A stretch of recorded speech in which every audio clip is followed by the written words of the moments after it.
Hi everyone, I'm Debbie Roberts, owner and financial advisor at Property Apprentice. Join us today for the Week in Review, where I talk about current events for the everyday investor and home buyer.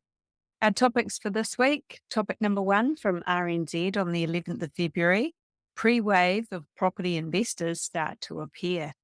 Topic number two from Good Returns on the 11th of February, borrowers switch from floating to fixed rates at brisk. Topic number three from the New Zealand Herald on the 11th of February, Kāinga Ora cracks down on rent debt, halves outstanding amount. Topic number four from NZ Advisor on the 12th of February, New Zealand's residential property market shifts toward buyers. Topic number five from RNZ on the 12th of February, flat hunting. Here's why a landlord can't ask whether you've got a job. So first up for this week in review from RNZ on the 11th of February, pre-wave of property investors start to appear. New Zealand's housing market may be showing early signs of renewed investor interest, according to property research firm QV. Recent data indicates a 1.3% national price increase in the January quarter, though values remain below last year's levels. QV spokesperson James Wilson noted that while the market remains largely flat due to high interest rates, credit constraints, and an oversupply of properties, fewer cases of declining values suggest potential for future growth. He pointed to lower mortgage rates and increased sales volumes as contributing factors. Property values rose in most major centres, with notable increases in Hamilton, Napier, and Invercargill, while Whangarei, Hastings, and Queenstown saw declines. Wilson suggested that growing competition among banks on interest rates may be shifting buyer sentiment, though caution still prevails. While investor activity remains measured, the market share has slightly increased. Wilson described this as a pre-wave, where interest is creeping up in desirable urban areas, particularly in central suburbs with constrained supply. He suggested that prospective buyers who'd been waiting may now feel the need to act before prices rise further. Market movement throughout the year will likely depend on employment trends, with increased activity anticipated toward the final quarter. North Island urban centres, including Tauranga and Whangarei, are expected to lead any recovery. Wilson noted that Auckland's market is diverse, with slow movement in the new build sector, but more activity in existing properties. As summer remains the peak season for transactions, Wilson emphasised that the key factor to watch is how quickly excess stock is absorbed. While demand-driven price growth will take time, further interest rate reductions could accelerate the process. Topic number two from Good Returns on the 11th of February, borrowers switch from floating to fixed rates at a brisk clip. The home loan market saw a swift shift in borrower preferences between November and December, with 6 months fixed mortgages surging in popularity while floating rates plummeted, according to the latest Reserve Bank data.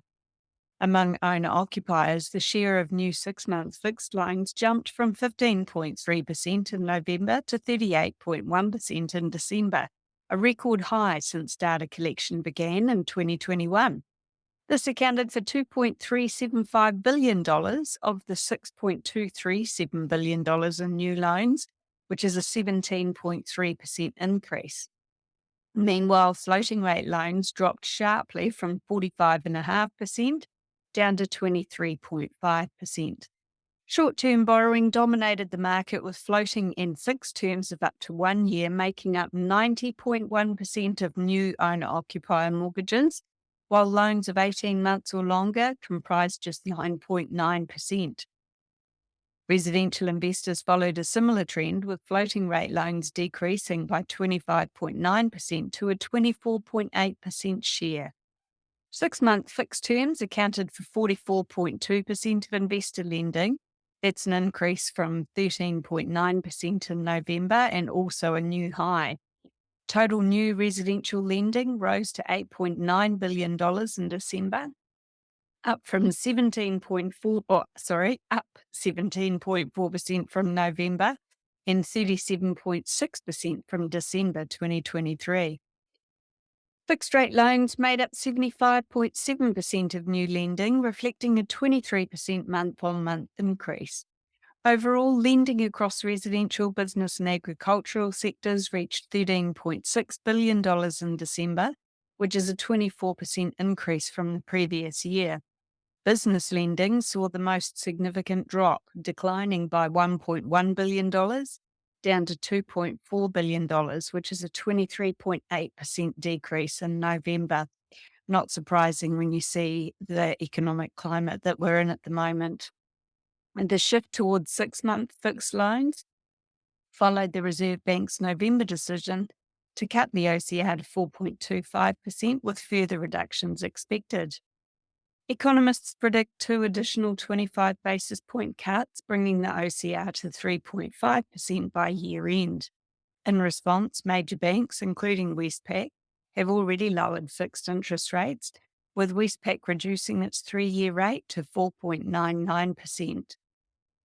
From what I've seen, most of the economists are still expecting a 0.5% reduction, or 50 basis point cuts next week from the OCR.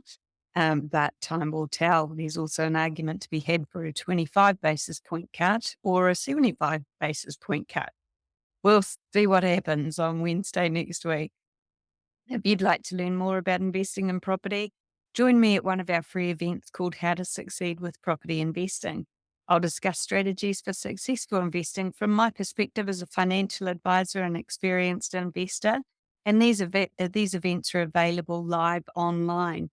Check out propertyapprentice.co.nz for upcoming dates and register today. We don't sell property, so it's all about increasing your knowledge to reduce your risk. If you've already been to one of our free events and you'd like to find out more about how we can help you to reach your financial goals, you can also book a no-obligation phone call or meeting with my husband, Paul Roberts, via the website at propertyapprentice.co.nz. Topic number 3 from the New Zealand Herald on the 11th of February. Kāinga Ora cracks down on rent debt, halves the outstanding amount. Kāinga Ora is adopting a stricter stance on rental debt while also writing off nearly half of the outstanding amount, acknowledging its role in the issue. Chief Executive Matt Crockett reported a decline in total rent debt from $21.6 million in January last year to $16.1 million currently.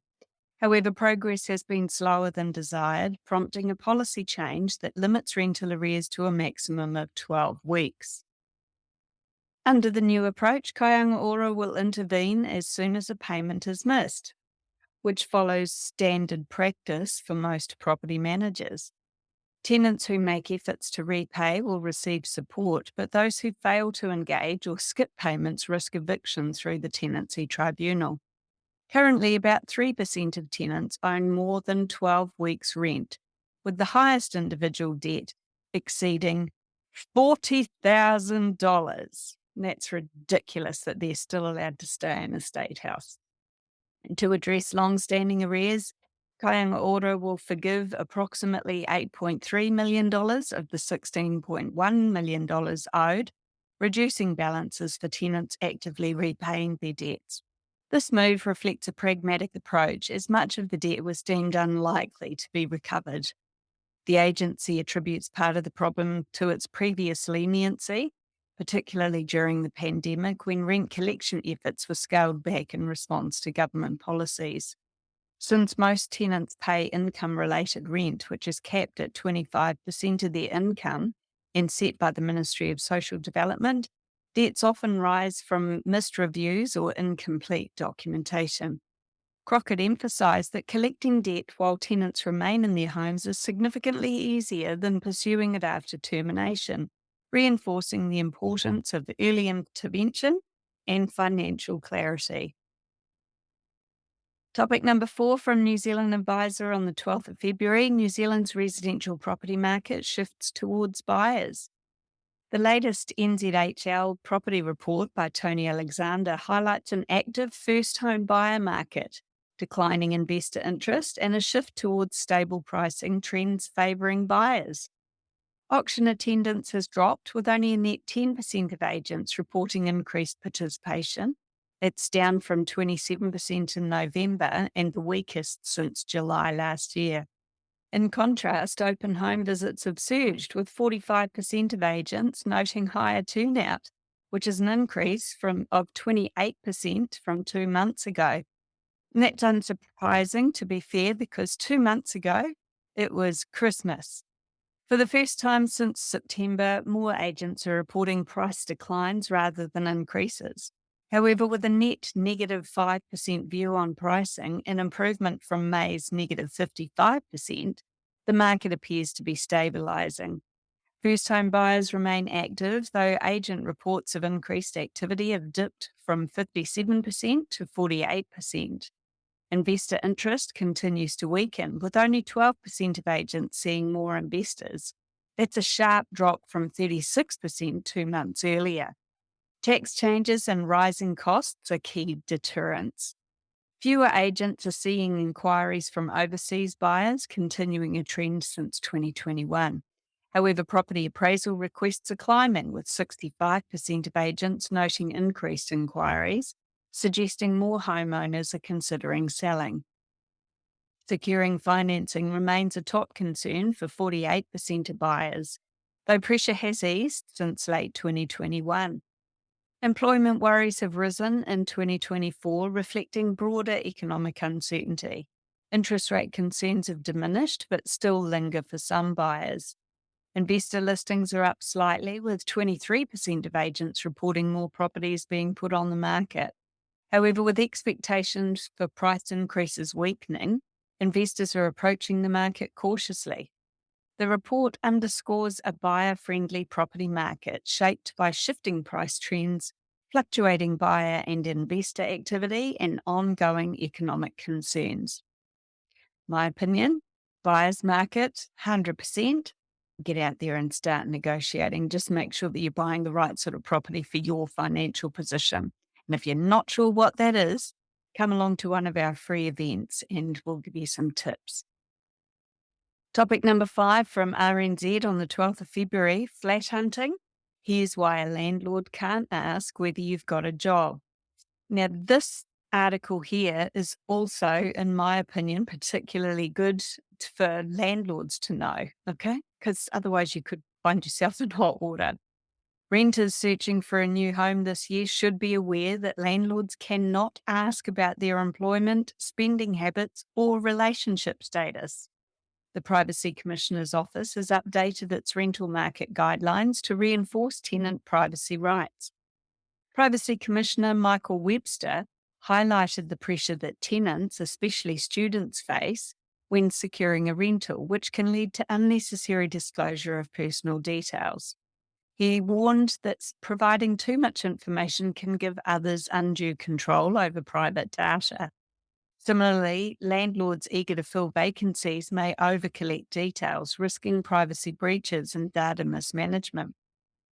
The updated guidelines clarify that landlords cannot request information about a tenant's employment status, political views, religious beliefs, ethnicity, disabilities, or social media profiles.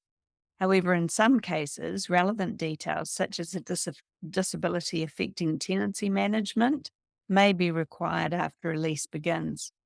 Auckland Property Investors Association General Manager Serena Gibbon noted that privacy awareness in the industry has improved due to increased training, but acknowledged ongoing challenges. She emphasised that both tenants and landlords must understand their rights and responsibilities, including securely handling and disposing of personal data. Landlords are also required to inform tenants why specific information is being collected and how it will be used, and that ensures transparency in the rental process. The property market is shifting, with first home buyers staying active and investor interest changing. So join me at one of our free events called How to Succeed with Property Investing. These events are free and available online, and they're designed to give you valuable insights and talk about strategies tailored to today's market conditions. Look, whether you're an experienced investor or a first home buyer, this free session will equip you with the key tools and insights to make confident, informed decisions. Don't miss out. Register today and take the next step towards reaching your financial success.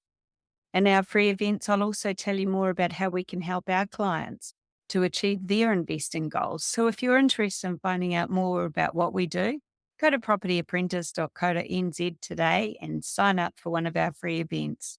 If you've already been to one of our free events and you'd like to know more about how we can help you on your journey, book a no obligation phone call or meeting with my husband, Paul Roberts, through our website.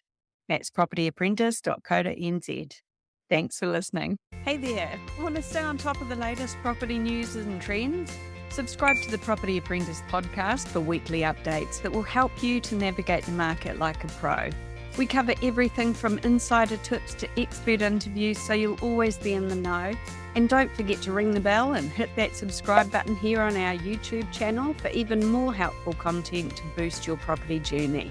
Check out the link in the description to subscribe to the podcast, and we'll see you in the next episode. Happy investing.